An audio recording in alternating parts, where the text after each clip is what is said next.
Hi, I'm Bill Arnold. Thank you for listening to this podcast. There are many more podcasts available at myfaithradio.com. Your support makes this possible. Thank you. Oh, don't you know, it's the Bill Arnold Show. It's Bill.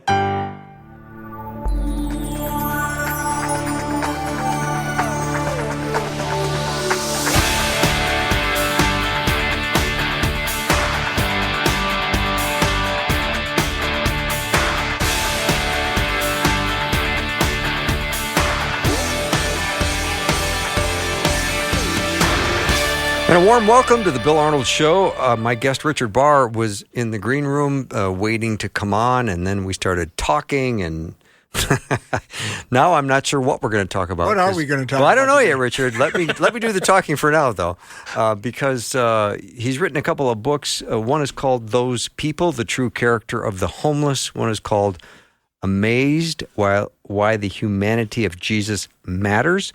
But Richard's got an incredible ministry and an incredible heart for serving the people who are living on the margins. And you are dressed right now tonight, Richard, to go feed the hungry and the homeless, aren't you? Well, I'll actually be doing shelter outreach this evening. We What did does that feeding involve? this morning.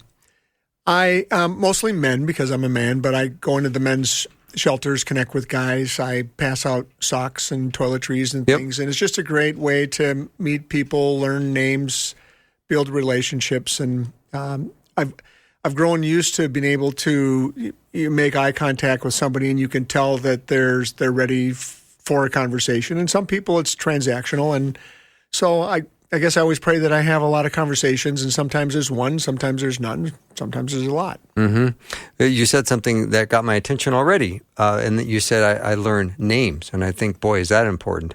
Every time there's someone who wants money or a roadside donation or something, I always ask what their name is. That's a great habit. You know, I used to tell myself, like a lot of us do, that, I'm terrible with names. And, I just stopped saying that about myself. Good. And I just say, I'm working on getting better at learning names. And it just seems like just being more positive about it, feels like it's helped. I don't know. Mm-hmm. So I'm curious as to your day, because you got up this morning and fed. What time did you get started this morning? 4:30. 4:30, yeah. So now you've got outreach ministry tonight with men, and I'm thinking you've had a long day. Today will be a long day. Okay. Yeah. But They're not all like this. But you're animated by this. This fires you up. Yeah, I'll be happy to get out of here.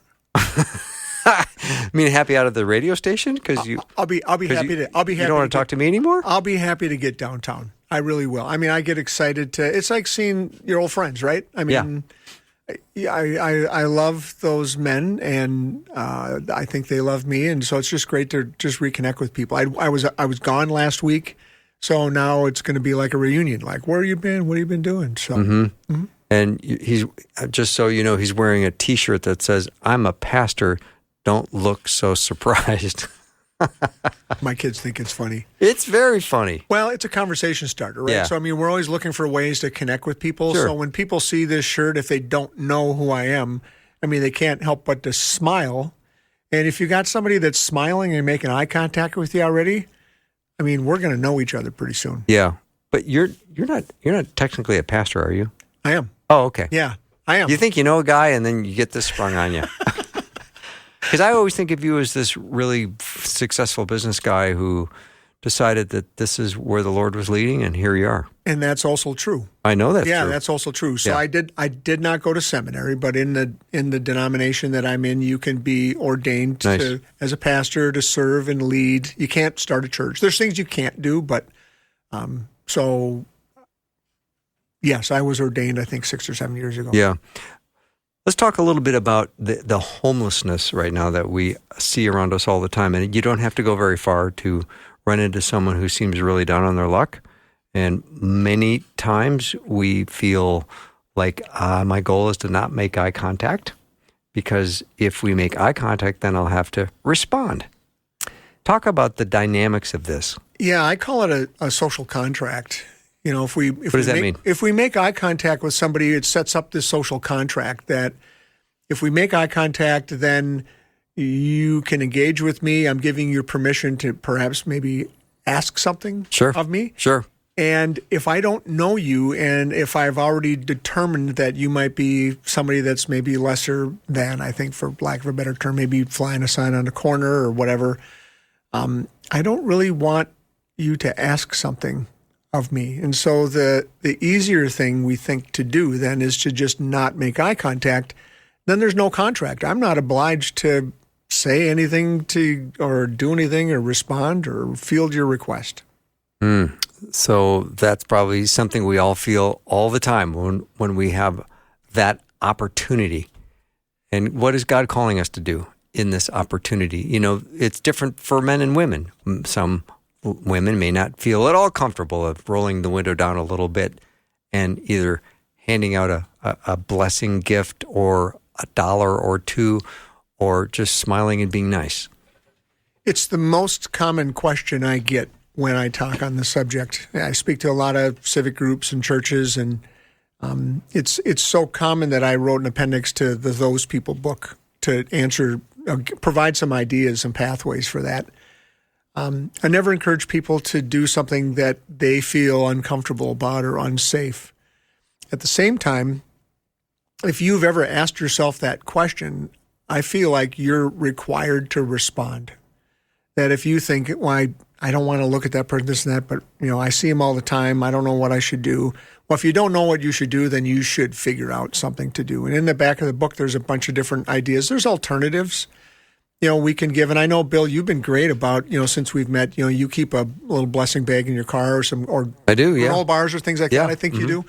Yeah, I think that's wonderful. I keep a little message track, and I tape a fast food gift card to it for $5, and nice. I hand them the track, and I say, "Hey, man, there's $5 on this card for you, and a little message from my boss while you're reading it." And so they see it, and they see that it says Jesus, and then they laugh again, and it's like, "Hey, man, have a blessed day," So, I mean, it creates a little memory, a little moment, right? Yeah. So Richard Bahr is my guest, and we're right now talking about a little bit of anything and everything because I've known Richard for a while, and his book is called Those People, The True Character of the Homeless. Is it safe to say that some homelessness is a kind of a slow, slippery slope? All of a sudden, things get bad and a little bit worse, and the next thing, they're homeless. Yeah, I've seen this. It's hard to sum up homelessness in a whole category. I mean, everybody's got their own story, but in that book, and I'm not here to promote the book necessarily, but in the book, I tell some stories about some people that are, frankly, I couldn't hardly believe. A fellow that he had an MBA, was working in a family business, and he found out a family secret that involved him, and it traumatized him. It broke him to the point where he no longer could work in the family business. He left the state and he went elsewhere, trying to find kind of a geographic cure to his pain. His money ran out. He came back to where he's from, where I'm at.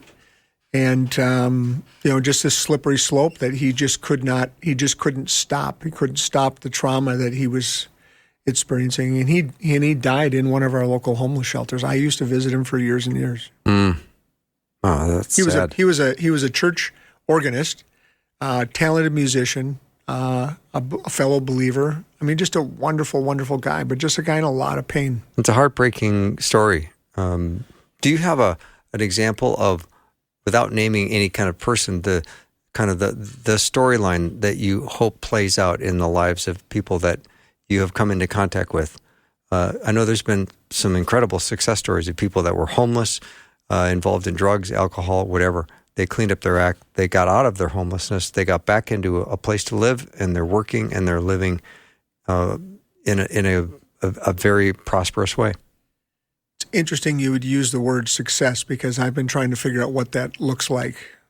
And I think it's different for everybody. I mean, there's a fellow that I'm going to visit tonight that has been homeless for, I've probably known him for 12 or 13 years, I think probably. He's living in a kind of a version of a shelter right now. We've helped him get housed at least 3 different times over the years. Every time He's and again, he's had some trauma in his life. He's an older fellow, another guy with a postgraduate degree. Really? Yep. Wow. Yep. Had a full ride to a local liberal arts college. Came from another country. Couldn't speak English when he arrived here. 17 years old, no family. And again, another traumatic family experience that he's never been able to forgive himself from. And he's been living in the shelter system ever since. And he self-sabotages when he gets in these situations where he's living by himself. And he really seems to thrive when he's in a sense of community. And there's a community where he's at now. So he doesn't like that he's living in this shared living circumstance. But he really thrives relationally when there's people around. And so he and I have been talking about that lately. Like as we look for that next situation, what are some of the things that we should be looking for so that we learn some of the lessons from the past? But is he successful? I would say he's made some great, great strides in the time that I've known him. He really, really has. Well, you've challenged me right now about the word success, because how do you define that? How do you apply that to someone that's been in and out of homelessness? Yeah, I mean, we think that, they should get out, get a job, get a house in the suburbs and have a family. And that's the kind of the American model of success, right? And I think it looks different for different people. And, part of the thing is that the guys that I know well that I'm in relationship with is that we talk about goals. We set some goals about, what's going to be important to accomplish next, or what are you going to be doing tomorrow? Or, I push them, I challenge them to try to move forward with the things that they're working on. But I also have to respect the fact that I'm not living in their skin. I don't know the whole history. I don't know what their hurts, habits, and hangups are. And so they need to move at their pace. And I just tell them, there was a guy that was in prison for 10 and a half years that I met in the homeless community. And I wrote to him hundreds of letters. And he was set free last April. So you sent him letters when in prison? When in prison for 10 and a half years. Wow. Yeah. And I told him when I saw him when he first went in, I visited him and I just said, hey, based on the kind of crime that you committed, you're a guy that probably could use a friend. And I said, just know that, you've got a friend in me, not to take the line from Pixar, but I just said, I'll stick by you. And if you want a friend, I'll be your friend. And so we corresponded for 10 and a half years until he got out last April 28th. Wow. I think of you as a fireman, Richard. As everyone is racing out of the building, you race in. Well, we think, I certainly am not in any kind of jeopardy like this, but you think about when Christianity really thrived in the beginning years, in the first few hundred years. What really was that about? It was about the Christians not only taking care of their own, but taking care of the others sick. As the plagues were running through the cities and the Christians were running towards the sickness, not away from it. And at whatever cost. At whatever cost. Yeah, and that's mind-blowing. Many of them died because of that. But that, I think, is really where Christianity caught fire, really, in the known world back, in those early centuries. And so, they will know we are Christians by our love. And the thing I was thinking about coming to your show today, Bill, is that the last thing I want anybody to ever come away with is to think that there's anything remarkable about me. There just isn't. I'm just a guy who made one decision to go serve oatmeal with a friend of mine on a street in a downtown city, and God broke my heart, and then I've just followed. It's kind of been step by step. The journey has been remarkable. That's for sure. Mm-hmm. But there's nothing remarkable about me, and there isn't anybody that's listening today that couldn't do that, all the things that I've been involved in, and much, much more. Mm-hmm. And yet Wyatt and I are sitting here just admiring you. Fair, Wyatt? Yeah, that's certainly one word that you could use to describe it. Yeah. It's pretty remarkable. It's role model kind of stuff that you are not afraid at all of getting dirty. I love getting your hands dirty, getting in situations that are not super comfortable. So I'm a fan of your show and of Faith you Radio. You better be. I am. Hello. Hello. And I love guy talk. I love all the intellectual stuff. I really do, because it works my brain. But I just feel like, God loved me so much that he came to save me. And if that doesn't overflow out of me to other people, what good is all of the things that I'm going to learn? Mm-hmm. It just isn't. It's of no use. Yeah. You're a good man, Richard Bahr. Oh, God's good. I'm just trying to be faithful. I get it. We're going to take a break and be right back. Richard Bahr is my guest. You can go learn more about him at richardbahr.com. He spells his last name Bahr, richardbahr.com. Be right back.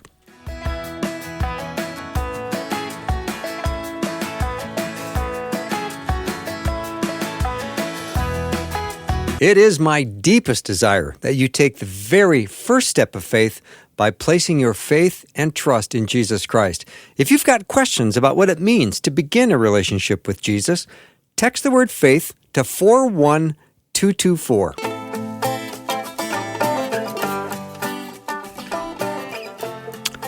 If you just joined the show, thanks for tuning in. Thanks for spending time with me.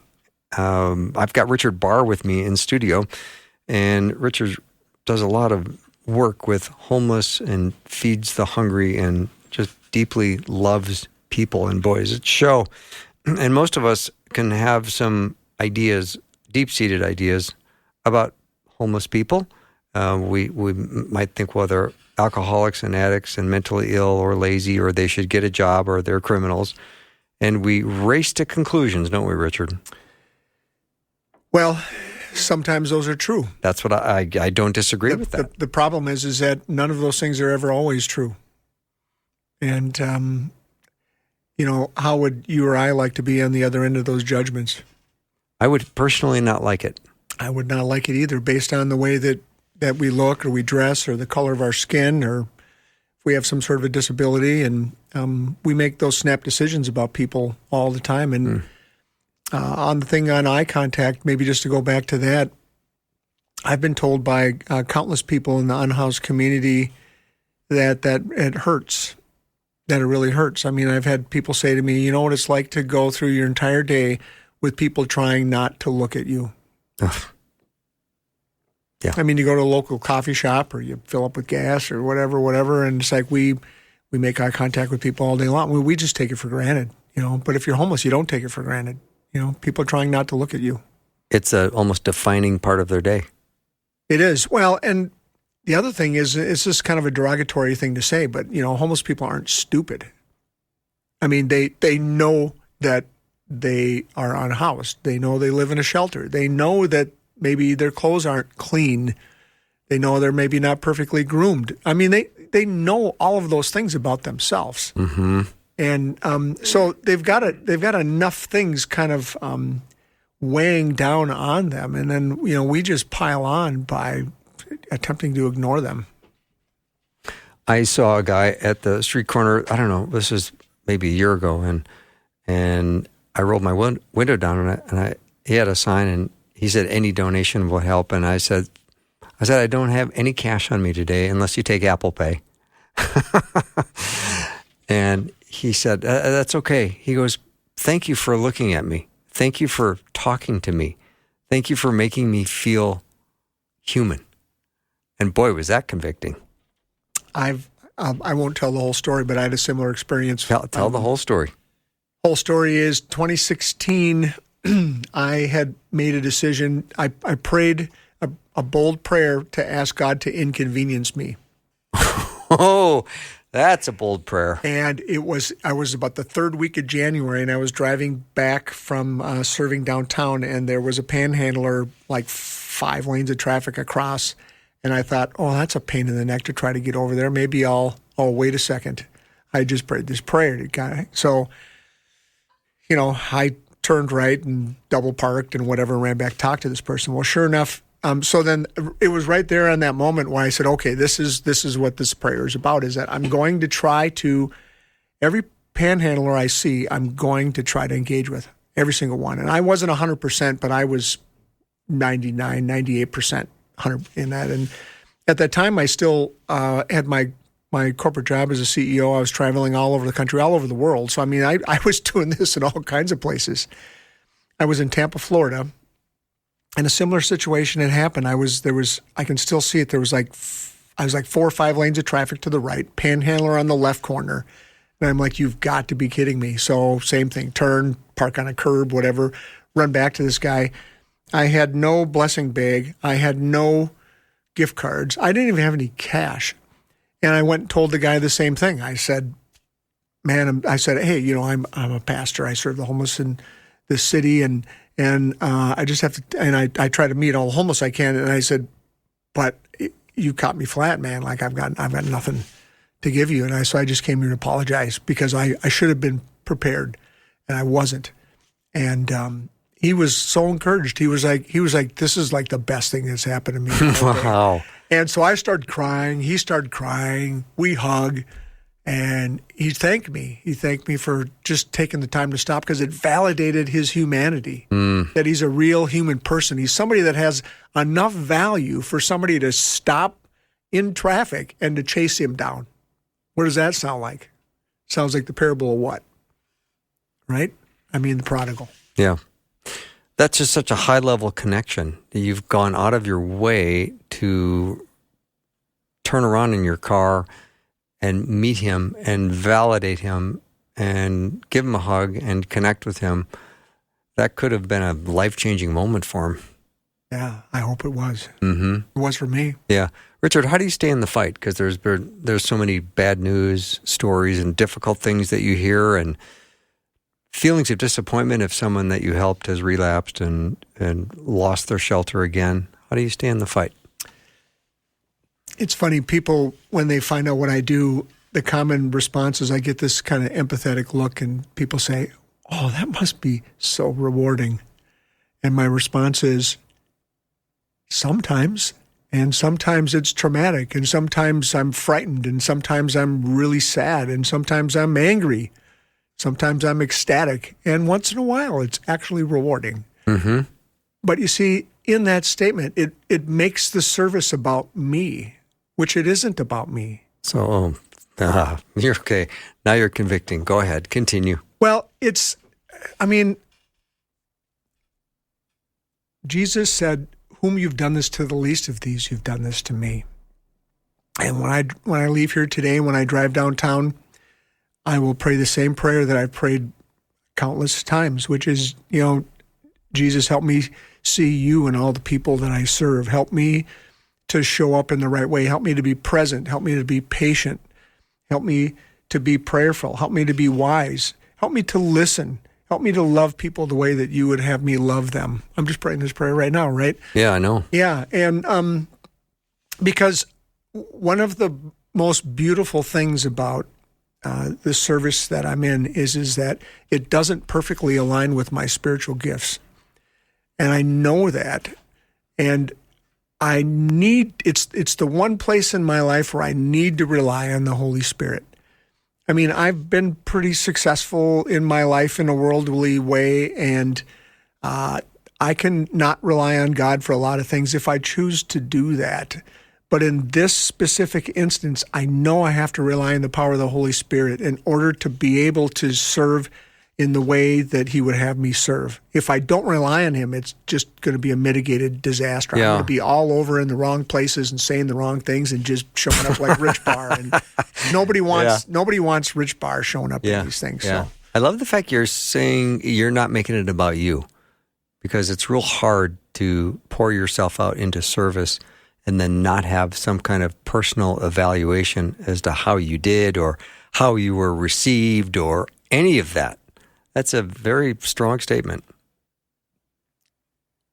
I think in order to be able to do that, I have to continue to focus on the folks that we serve. Tonight when I return home, I'll have the radio off, even Faith Radio, I'll have that off, and I'll be praying back the names of all of the people that I've encountered and people that I don't even remember their names. I'll go through it chronologically in my head, who I encountered, and I'll pray them back on my drive home, because again, it isn't about me. It isn't about the performance. It isn't about how I showed up. It's really about them. Mm-hmm. When you talked about it's not super compatible with your gifts. That got my attention as well, because you're in a situation where you wonder, if the Holy Spirit doesn't show up, I'm in trouble. And I think that there's oftentimes people will say, well, I would be interested in that ministry, but I'm not gifted for that, or I don't think I'm equipped for that, so I shouldn't therefore put myself in that situation. What would you say to that?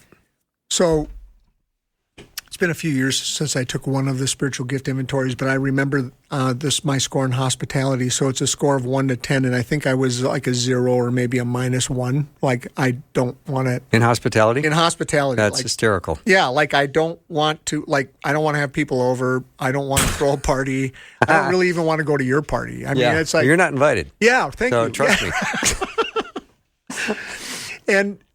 And I'm an introvert by nature. Yeah, me too. So the idea of going and meeting strange people and being in crowds and stuff. The worst. Yeah, it's like just stab me in the eye with a fork instead, you know? Yeah. And but again, that's where so I'm not here to advise people, well, look at your spiritual inventory and do the opposite. That's not what I'm saying. I'm saying that God is greater. I mean, God's greater than our deficiencies. I mean, my power will be perfected in weakness. And so he shows up in the places where I'm weak, and that's where he's the strongest. And I think that that's why, like the leadership of the shelters that I work at, whatever, they say like, oh, people love you and people connect to you, and like nobody gives me trouble, and I've never been stabbed or assaulted or things like that. And things like that have gone on in some of the situations that I've been involved in. And I don't want to be reckless, but at the same time, I just feel like I've been just covered by the blood of the Holy Spirit, and that he just takes me into situations that he leads me into, and without fear. Yeah. If I read in the news that Richard Bahr was stabbed to death at a homeless shelter, I'd go, yeah, that sounds about right. You know, that'd be a way to go. That'd be a great way to go. That'd be a way to go. Yeah, and you were serving the Lord up until the last breath. Yeah, be like a martyr, right? I don't feel nervous for you at all. I don't feel nervous for me. I mean, I get involved as well, as you know, in drug and alcohol rehabilitation centers, and that has always amused me, in as much as I've never done drugs or alcohol in my life. What business do I have going down into that environment? You know? And I occasionally apologize for it. I don't know what you're going through. I'm not going to sit here and pretend I do. I think that's a perfect example of exactly what we're talking about. Yeah, about maybe. Just leaning into the weakness that you have, where you're the one person in the room that really doesn't understand. I don't. Right.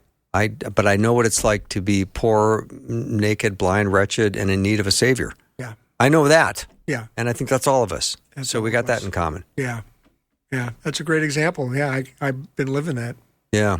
But I would, I've always admired your persistence, and the suit up and show up principle is a very important piece of the whole ministry effort. Just to suit up and show up. You know, life's been a bit of an adventure for my wife Carla and I now too, because we don't spend our winters in the northern states any longer. So we moved down to Southwest Florida in the wintertime. We're a couple blocks from where my dad's at, and you know, the first thing that we looked up was, you know, where are the homeless ministries, where are the outreach? And so we've gotten deeply, deeply connected and immersed in a weekly homeless outreach thing that we're able to do together, which is really great. And cool. She works on serving a meal, and, you know, they tell me, Pastor Rich, we'd really rather you don't do anything. Just go outside and just work the line, just talk to people. So that's what I do. And so that's why I was working on my Duolingo before I got in here. I'm trying to learn a little bit of Espanol. So. Yeah, how's that going? Not great. I didn't think so. Yeah. Richard, I'm always inspired. I love having you on the show, and I love hearing your stories, and I love the fact that you're going down to a homeless shelter tonight after getting up at 4:30 to feed people this morning. And this is just what God's called you to do, and you're doing it. So please don't see me as remarkable. Well, let me have my attitude toward you, my friend. Well, Richard Bahr. I'm saying that to the listeners. Really. I get it. I mean, anybody can do this stuff. It's the first step. It's just take one step towards serving God and loving people that are vulnerable, that are in need. Yeah. All right. Richard Bahr has been my guest. You can learn more about him at richardbahr.com. He spells his last name Bahr, richardbahr.com. Richard, thanks for being here. Thanks.